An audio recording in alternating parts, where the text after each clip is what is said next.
Stepping into Bloodlines 2 is less like starting a new game and more like waking up in a very cool, very expensive gothic punk suit after a night of poor life choices and immediately realizing you have no idea where your wallet is or who you ate last. The world is gorgeous, oppressive, and utterly bewildering, which is exactly how a World of Darkness RPG should feel.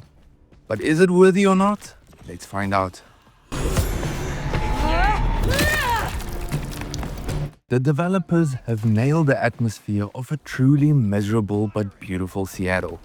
It's endlessly drizzling, the neon reflects perfectly in the puddles, and every alleyway smells vaguely of old secrets and expensive coffee.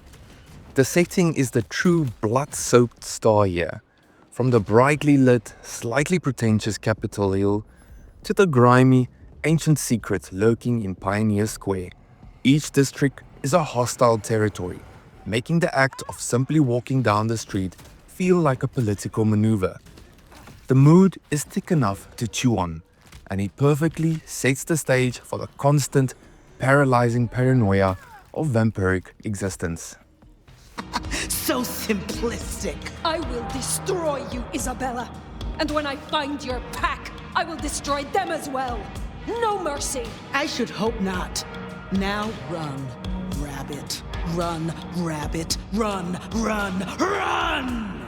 My journey began as a newborn mistake, suddenly thrust into the high-stakes melodrama of kindred politics.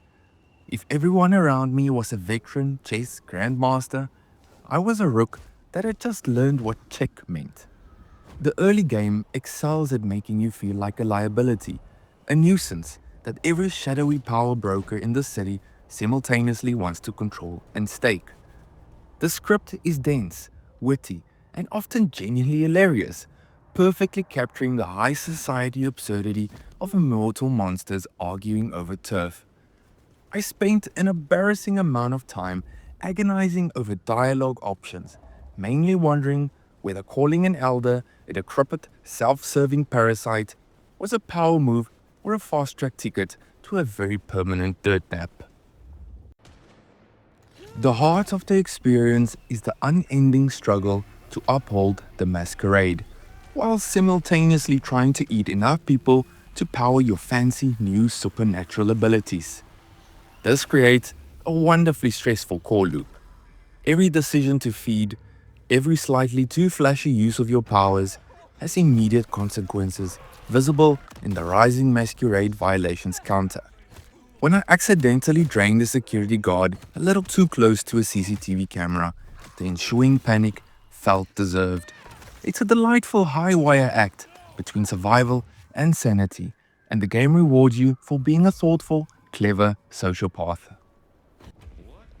And then there are the supernatural thrills. My chosen set of abilities felt truly impactful. The combat is a massive welcome step up.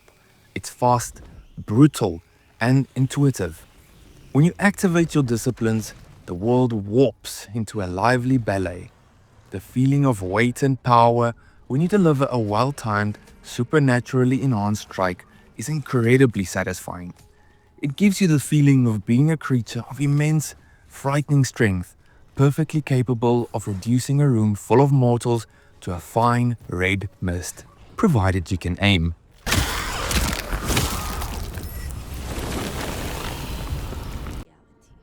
Now, for the moments where the coffin lid doesn't quite seal shut. While the mood is perfect, the execution is sometimes less polished. This game, like a beautiful but unstable ancient vampire, has its rough edges. For one, it's a gorgeous mess. You are meant to be a terrifying creature of the night, feared and respected, until you accidentally clip your arm through a wall or jump onto a stack of boxes that promptly detonates the laws of physics. That kind of bug is a delightful, if immersion-breaking reminder that you are playing a video game and not actually an immortal predator. Then there are the NPCs. The character models look great from the shoulders down, draped in the finest gothic streetwear.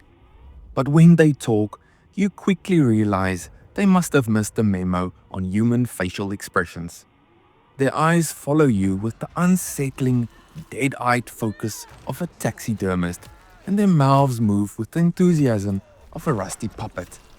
You'll be having a profound conversation about the meaning of damnation, and the person you're talking to looks like they're waiting for the dentist. It's unintentionally hilarious, but it definitely pulls you out of the drama.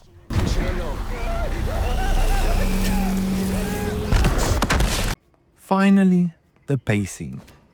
The narrative arc is strong, politically charged, and keeps you guessing. But occasionally, the game decides you need a break from high-stakes espionage to run a thrilling errand for a side character whose only personality trait is deeply suspicious and mildly ungrateful. It's like asking Batman to pick up Alfred's dry cleaning. These moments of excessive linearity and simplistic side quests interrupt the magnificent flow of paranoid intrigue, forcing you into repetitive motions that feel more like chores than acts of vampiric survival. Bloodlines 2 is not a worthy option for a general player seeking a polished experience. The technical drawbacks are high jank factor, stiff animations, clunky controls, and mannequin-like NPCs prevent a seamless gameplay experience. For any player whose priority is smooth mechanics and high-fidelity performance, these flaws will define the action, making the moment-to-moment immersion feel unrefined and disappointing.